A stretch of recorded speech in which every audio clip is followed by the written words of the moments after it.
There are children who are taught how to speak. There are children who are taught how to behave. And then there are children who quietly learn something far more invisible. They learn how not to feel, not because their hearts are smaller, not because they are stronger than everyone else, but because somewhere along the way, emotions became unsafe. Tears were ignored. Anger was punished. Fear was called weakness. Excitement became too much.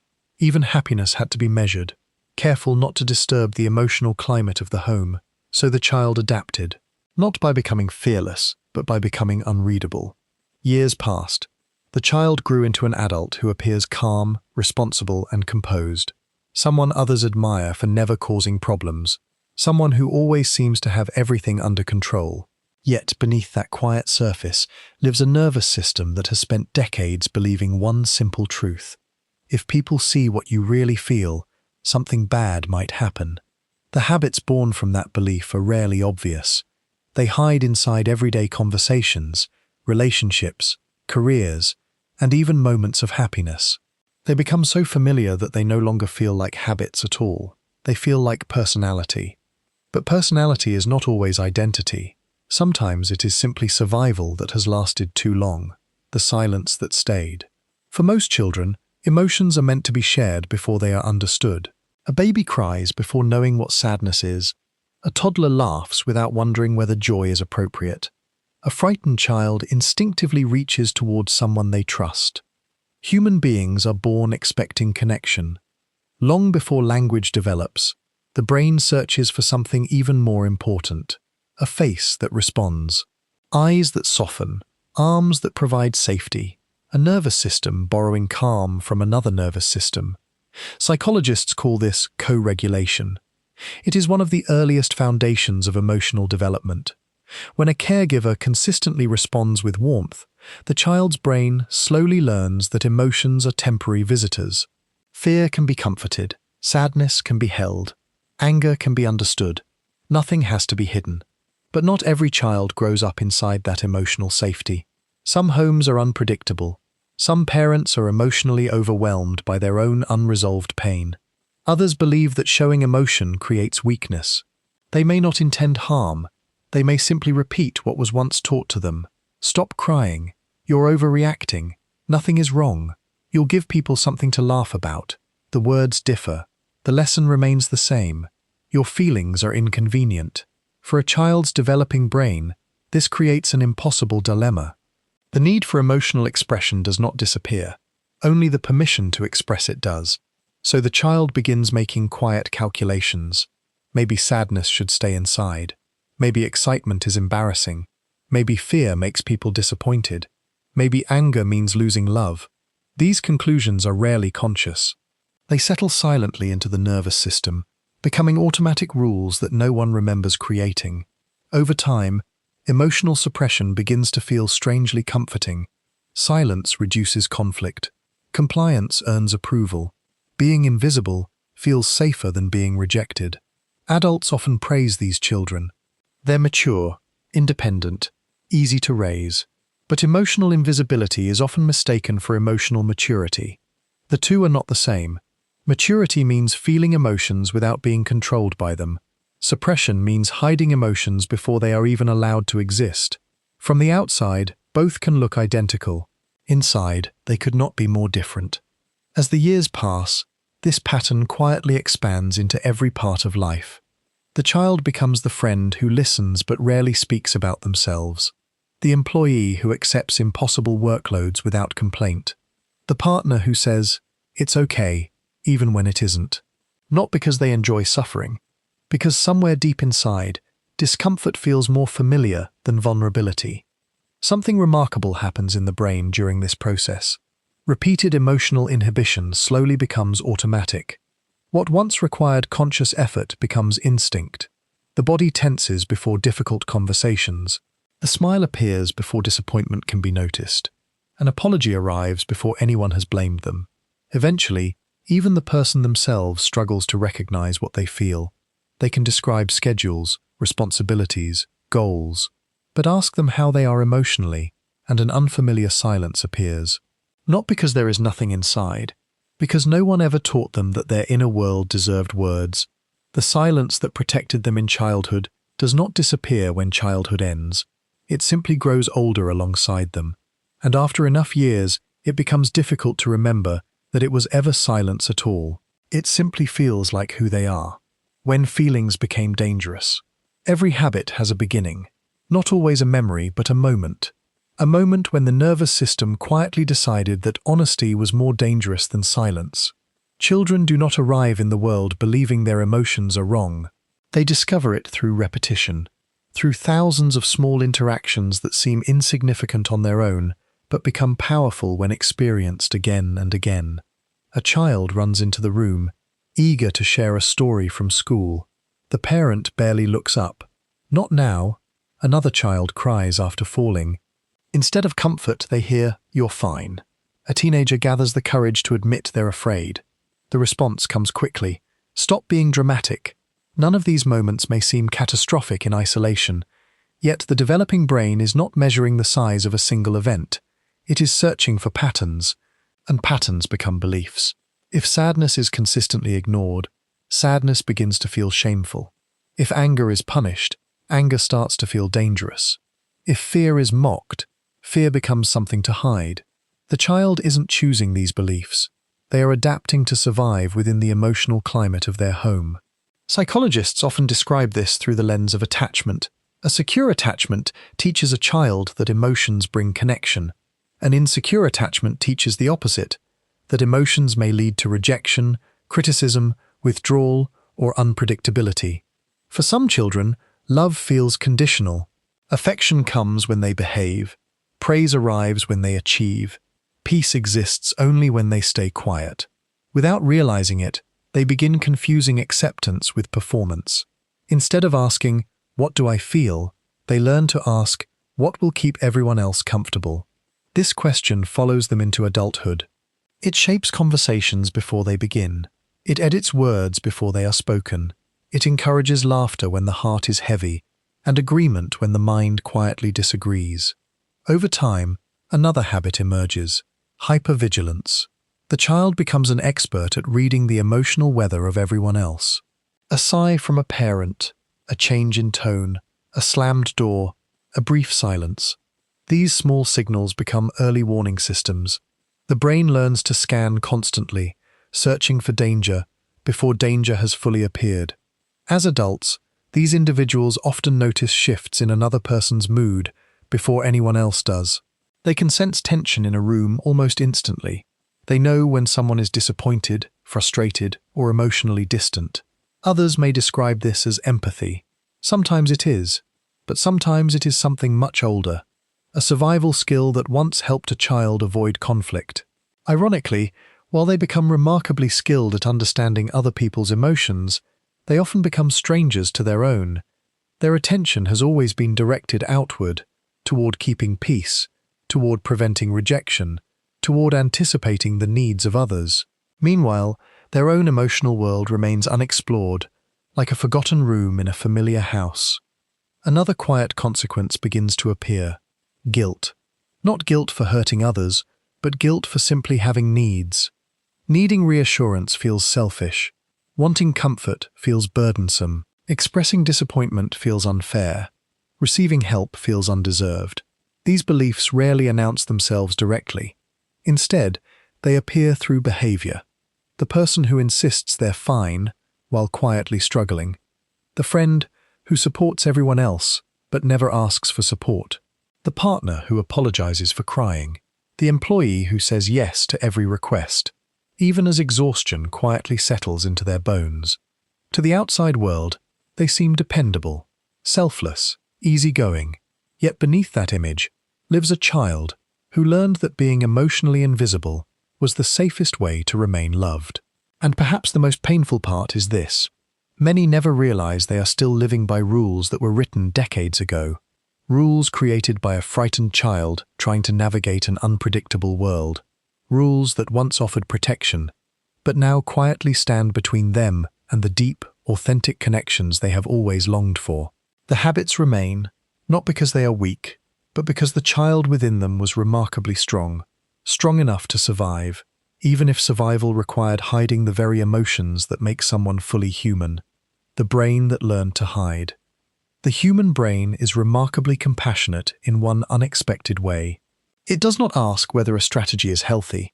It asks only one question: did it keep you safe? If the answer is yes, the brain remembers, it repeats, it reinforces, and eventually it transforms that strategy into instinct. This is why childhood emotional suppression often survives long after childhood itself has ended. It is not simply a habit of the mind, it is a pattern woven into the nervous system. Neuroscientists describe the brain as constantly predicting the future based on the past. Every experience becomes a reference point, helping the brain decide what to expect next. For a child raised in emotional safety, vulnerability predicts comfort. For a child raised in emotional unpredictability, vulnerability predicts danger. The same emotion can produce two completely different internal realities. One person cries and expects understanding. Another cries and immediately feels shame. The difference is rarely about personality. It is about history. Deep within the brain, the amygdala quietly scans the environment for emotional threats. It is not interested in truth or fairness. It is interested in survival. If showing sadness once led to rejection, the amygdala remembers. If expressing anger resulted in punishment, it remembers that too.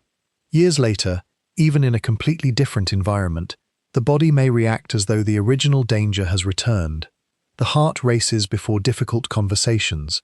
The shoulders tighten when conflict appears. The stomach knots before expressing an opinion. The person may tell themselves, "Nothing bad is happening," yet the body whispers something different. Be careful. This is one of the quiet legacies of childhood emotional suppression. The body often remembers what the conscious mind has forgotten. Psychologists sometimes call this implicit memory, experiences stored not as detailed stories, but as sensations, emotional expectations, and automatic responses. That is why many adults cannot point to one dramatic event from childhood. Instead, they remember a feeling, walking on eggshells, trying not to make noise, watching faces before speaking, wondering whether today would be a good day or a bad one. These memories are less like photographs and more like weather. They shape the atmosphere of a person's inner world without always revealing where the clouds first appeared. Over time, emotional suppression also changes the way people understand themselves. When emotions are repeatedly ignored, the connection between feeling and awareness begins to weaken. Someone asks, "How are you?" The answer comes automatically, "I'm fine," not because it is true, because it has become the safest response. Some people become so practiced at hiding emotions that they eventually hide them from themselves. Sadness transforms into exhaustion. Anger becomes perfectionism. Fear disguises itself as constant planning.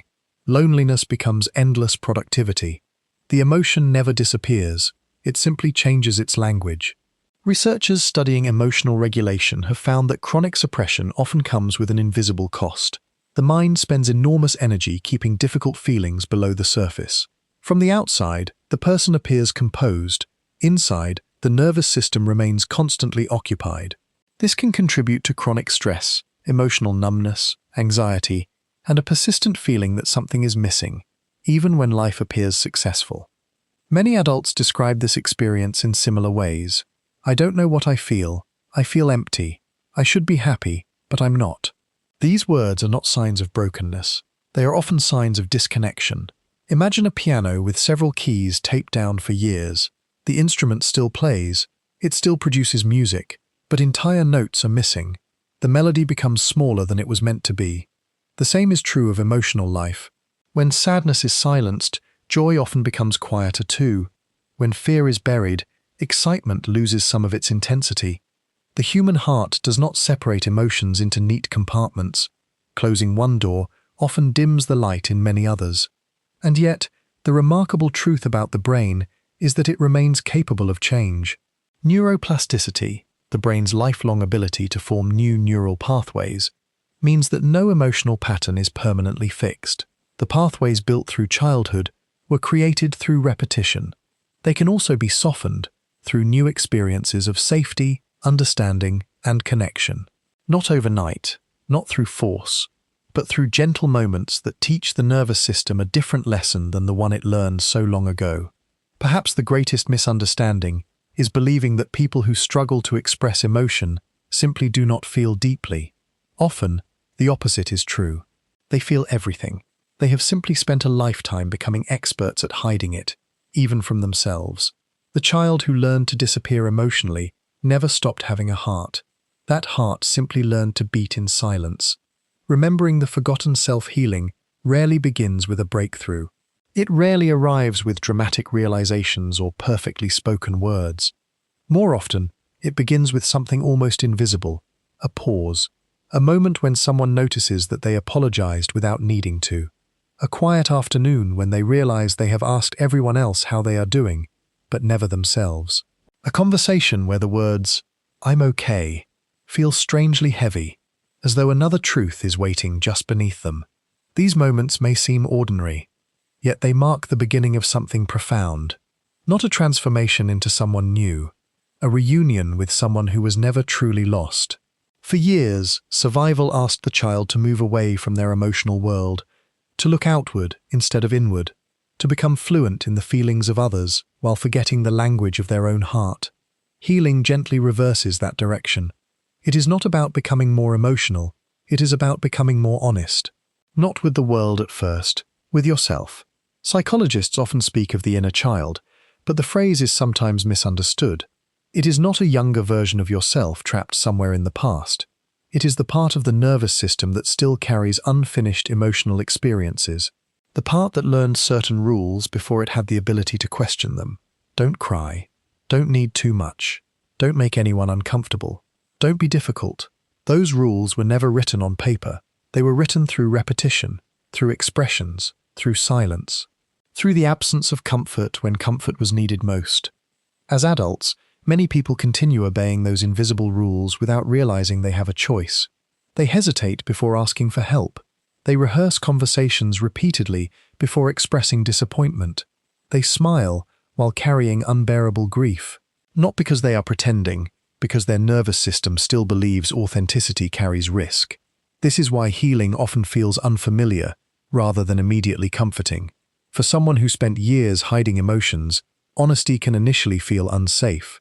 Receiving kindness may create suspicion. Being listened to without judgment can feel almost confusing. Some even experience guilt when someone offers genuine care. The old survival system quietly asks, what do they want in return? Or perhaps, how long until this disappears? These reactions are not signs that healing is failing. They are signs that the nervous system is comparing the present with the past. It is trying to determine whether safety is finally real. Slowly, something begins to change. Not all at once, but through countless ordinary moments. A friend listens without interrupting. Someone says, "That must have been painful." No criticism follows. No punishment arrives. No love is withdrawn. The brain notices. At first, it hesitates. Then it begins collecting these moments like small pieces of evidence. Evidence that vulnerability no longer guarantees rejection. Evidence that emotions can exist without destroying connection. This is how neuroplasticity quietly works. Not through dramatic revelations, through repetition. Just as fear was learned repeatedly, safety must also be experienced repeatedly. Little by little, the body starts releasing habits it once believed were necessary. The shoulders relax, the jaw unclenches. The constant need to anticipate everyone's reactions softens. Not because life becomes easier, because the nervous system no longer expects every emotional moment to become a threat. Perhaps one of the most beautiful parts of healing is what begins to return alongside difficult emotions. Joy, curiosity, wonder, playfulness. These emotions often disappear alongside sadness because the human heart cannot selectively numb itself forever. When one feeling is locked away, others quietly fade with it. As emotional honesty returns, so does emotional color. Life begins to feel fuller, not because suffering disappears, because nothing inside has to remain hidden anymore. The child who once believed silence was the only path to safety slowly discovers another possibility. That love does not always require perfection, that acceptance does not always require performance, that emotions were never evidence of weakness. They were always evidence of being alive, and perhaps healing is nothing more and nothing less than allowing the heart to remember what it knew before fear taught it to forget. The quiet return. There is a quiet kind of grief that rarely has a name. It is not the grief of losing someone. It is the grief of realizing how much of yourself had to disappear in order to feel safe. Many people spend years believing they are simply reserved, independent, strong, easygoing. Only later do they begin to wonder whether those qualities were freely chosen or carefully constructed. Because there is a difference between peace and silence. Peace allows emotions to exist. Silence asks them to disappear. For a long time, those two can feel exactly the same, until one day, someone asks a simple question, "What do you need?" and no answer comes.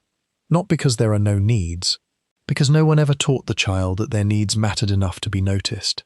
This is perhaps the deepest wound left by emotional neglect.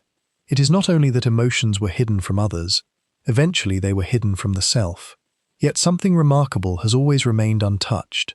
Beneath every survival strategy, beneath every forced smile, beneath every quiet apology, the capacity to feel never disappeared. It simply waited, like a river flowing beneath frozen ground, invisible from the surface, still moving, still alive.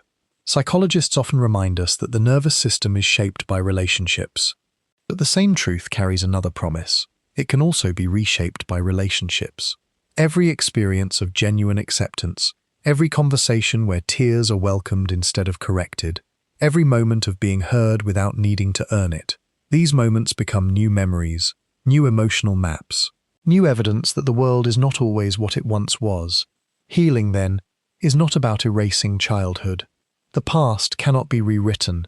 The frightened child who learned to stay quiet will always be part of the story. But they no longer have to write every chapter that follows.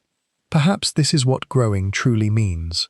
Not becoming fearless, not becoming endlessly confident, but slowly discovering that vulnerability and safety can exist in the same room, that emotions are not interruptions to life, they are life. Joy reminds the heart that beauty exists.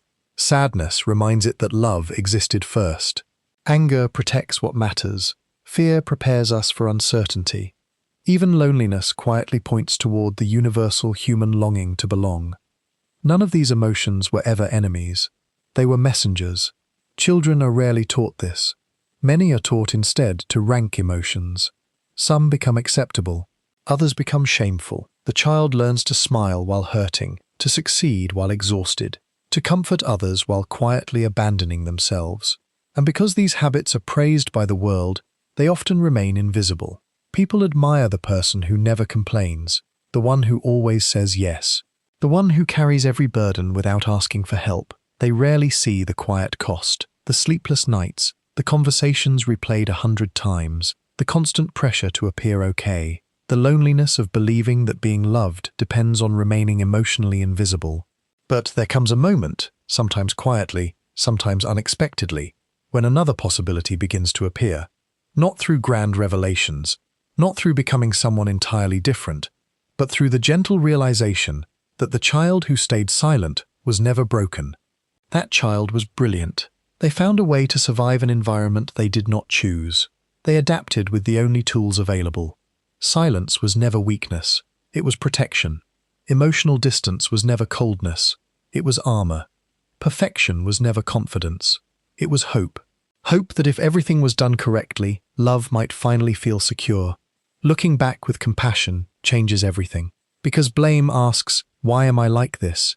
Compassion asks, "What happened that made this necessary?" The answers are rarely simple, but they are often gentle. And perhaps gentleness is what was missing all along. Maybe that is the quiet truth hidden beneath every habit explored in this journey. People who were never allowed to show emotions did not stop feeling. They simply became experts at translating feelings into silence.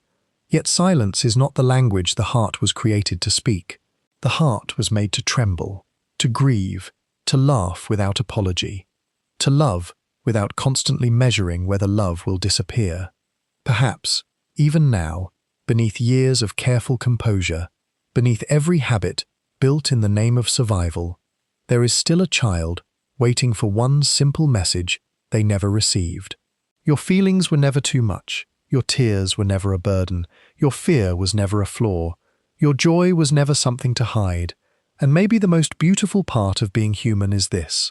The child who once learned to disappear can, little by little, learn something entirely new. Not how to become someone else, but how to come home to the person they have quietly been all along. The habits of survival may tell the story of where someone has been, but they do not have to decide where the story ends. Sometimes, the deepest healing begins not with speaking louder, but with finally believing that the quiet voice within was always worthy of being heard.